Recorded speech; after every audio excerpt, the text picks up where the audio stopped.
Hey guys, my name is Rob, and today we're unboxing and testing the new EasySMX D10. This is a wireless controller compatible with PC, Switch, and mobile, both Android and iOS, and is a follow up to the D05 that we reviewed back in March. The D10 shares some similarities with its predecessor, but also offers several additional features that I'm really excited about. So without further ado, let's open it up and check it out. A quick disclaimer, this controller was sent to me for review, so thank you to EasySMX for that. That said, I wasn't paid for this review, nor was I asked to say or not say anything specific about the D10. We're going to set the controller aside for now and see what else is included.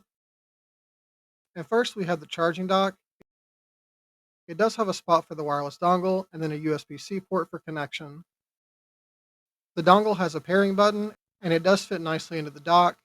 This puts the pairing button on the bottom, so if you need to repair, you'll have to flip the dock over to do so. But the dock does have rubber feet on the bottom, so I'm sure there's no concern about accidentally pressing the pairing button or anything. Then we have just a couple more things under the plastic insert.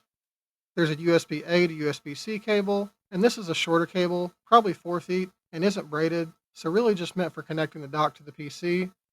And then we have the user manual, which is a booklet-style multi-language manual. It's pretty small print, but it's serviceable, and at least it's better than the fold-out style manuals. And that's it, so then we just have the controller. I went with this purple colorway, but it's also available in green. Either way, it's a pretty bright controller, which is okay.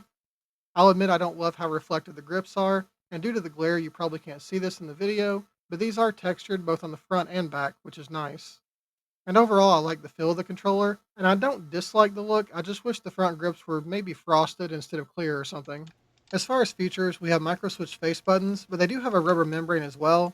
I don't know if it's like a super thick membrane or what, but they feel super squishy to me, almost like membrane buttons, really. So they're not my favorite, but I do at least appreciate that satisfying click. We also have an 8-way mechanical D-pad, and it actually feels really good to me. I know a lot of people don't like mechanical D-pads, but the mechanical 8-way circular style D-pads are my preference, so I'm very happy with this. Then probably the most exciting feature, the D10 is the first easy SMX controller with TMR sticks. We do have anti-friction rings, so they rotate very smoothly, and the tension is okay, maybe slightly more than on their prior controllers with HE modules, but not by much. I'm really looking forward to testing these out. I absolutely drank the Kool-Aid as far as TMR sticks go. Other front inputs include the home button, the menu, and view buttons, and the M button, which is essentially a function button, and we'll go over its uses later. On top, we have the shoulder buttons, and they feel really good. They're easy to actuate anywhere on the button, and they feel sort of tight in a good way, no wiggle or looseness. They just feel like they should. The triggers are Hall effect, and I love the feel of these for multiple reasons. They're cushioned for one, so no plastic hitting plastic sound or feel, and they're also wide and flatter on top, which I like way more than the typical Xbox style triggers, which is basically what we had on the D05 and the X20, so the two most recent standard controllers they've released. Additionally, we have trigger stops, and when enabled, these are mouse click style triggers. They feel fantastic, and they cut out almost all of the travel distance, which is the point, so working as intended. We have two programmable buttons on the back, and these are tactile and feel great. They're easy to press, and you get a nice audible click. It's just unfortunate that we didn't get four rear buttons with the D10. Also on the back, we have the mode switch. The far right position is for dongle and wired mode. The middle is for Bluetooth mode, compatible with PC and mobile. And then the left position is for switch Bluetooth mode. Below that, there's also what I assume is a reset pinhole, though I actually don't see it mentioned in the manual, but I can't imagine what else it would be, so we're going to go over customization options for the D10, and we'll start with mode switching. By default, the gamepad is in X input mode, which is indicated by the top blue light here. With the controller turned on, you can hold menu and view for 3 seconds to switch to D input mode. You'll notice the top indicator light goes off, and the bottom one is now orange.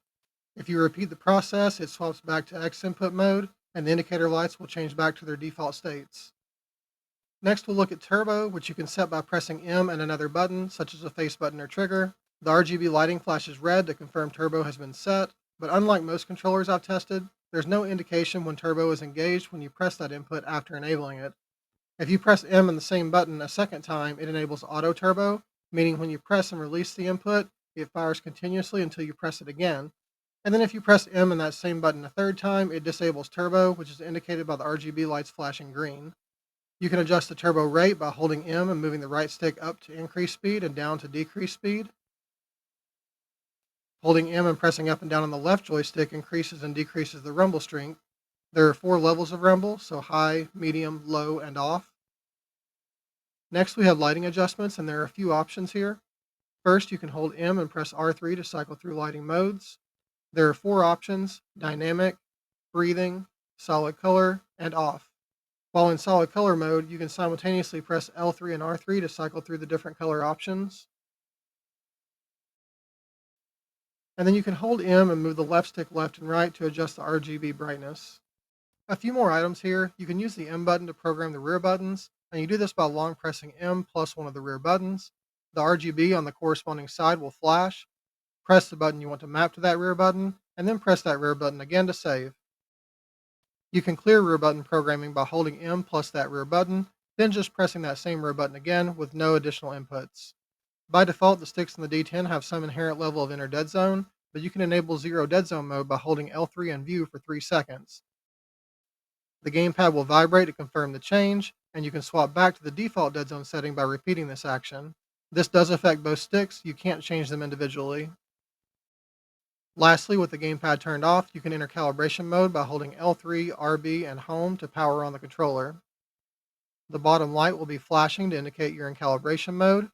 Rotate both sticks 3 or 4 times. Fully depress both triggers 3 or 4 times, and then press A to save. The instruction manual actually says to lay the controller on a flat surface before saving the calibration, so I don't know if this also calibrates the gyro, but if not, the manual doesn't give any other indication of how to do that. That covers all of the settings and customization you can do on the D10, and there is no official app support for this controller, so we're going to jump straight into some testing. We'll start with polling rate, and as usual, we're going to check wired first. The advertised rate is 1000 Hz, so that's what we're expecting. And we're getting 994 with low jitter, so that's good. I'm assuming wireless will be the same since EasySMX didn't state there was a difference.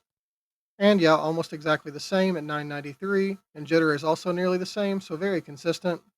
Next, we'll check resolution, and I'm still kind of getting used to the updated stick analyzer. For some gamepads, the data points are much higher than the resolution points, and for some, the data point number is lower, so I'm not 100% sure what causes that variance, but regardless, we're getting 949 resolution, which is great, and according to this testing, 90% linearity. But as I stated in my last video, I feel like that number is likely strongly affected by human error since I am just hand testing this. Then finally, we'll look at Gamepad Tester, and as you can see, the sticks are returning to a consistent resting value of 0.00002, but this is with the default dead zones enabled. If I hold L3 in view, it switches to zero dead zone mode, and this is true zero dead zone, so you'll notice the sticks are jittering noticeably. But those are very small numbers, and as is often the case, this didn't cause drift in game for me. As far as circularity, these modules are set to a circular algorithm, and there is no option to change this, but as I've said before, if you can only have one or the other, I do prefer circular to rectangular because that's what I use for the right stick or for aiming. Speaking of aiming, as we transition into conclusions here, I do just want to say that these sticks feel very accurate, and I'm going to say they met my high expectations for the TMR modules. A lot goes into accuracy, including some of the things we tested here, like resolution and polling rate, and obviously dead zones will affect the accuracy feel as well. But beyond that, as I said earlier, I've kind of bought into TMR technology because I've had a lot of positive experience with TMR modules in 2025, and that includes the D10. I know I said that the D10 was a follow-up to the D05, but after testing it, I ended up comparing it more to the X20, which was previously my favorite EasySMX controller. The D10 has more of the features I personally look for, including mechanical face buttons and trigger stops. The one big thing the D10 is lacking is 4 rear buttons, which we do have on the X20, but I want to point out that the 2 rear buttons on the D10 feel noticeably better than the rear buttons on the X20. They just feel tighter and better quality. There's no looseness or wiggle like there is on the X20, and the same is true of the mechanical trigger stops. The X20 stops don't cut out quite as much travel, and it kind of feels like they have some empty travel space before the actual mechanical switch is activated, whereas the triggers on the D10 are actual instant triggers when engaged, and they feel amazing. These are comparable to those on controllers like the Vader 4 Pro and the Wolverine V3 Pro, meaning they're top tier. Overall, it just feels like a better build quality, which is what I was hoping for based on the D05, and that combined with the performance of the TMR sticks, in my opinion, elevates the D10 above the X20. So if 4 back buttons isn't a necessity for you, this gamepad has quite a bit to offer. The D10 isn't available on Amazon US yet, but it's currently $59.99 on the company's official store website, which I'll have linked in the description below. And EasySMX also provided a discount code for my audience. So if you use code OldManRobD10 on their website, you'll actually get 15% off. I don't make any type of kickback or commission off of this code or sales of the gamepad in general. It's just something they offered, and I'm glad I can share with you guys in case you are interested in the D10. Also, I said in the unboxing section of this video that the controller was available in purple and green, but a couple of days ago they added a third color option, so there's a black version now as well, which I think looks great. I kind of wish I had that colorway now. I hope this video helped you out, and if so, please subscribe if you haven't already. Likes are also appreciated, and I do try to react and respond to as many comments as possible. I'll be doing more reviews regularly, so I hope to see you back here again soon. Thanks for watching.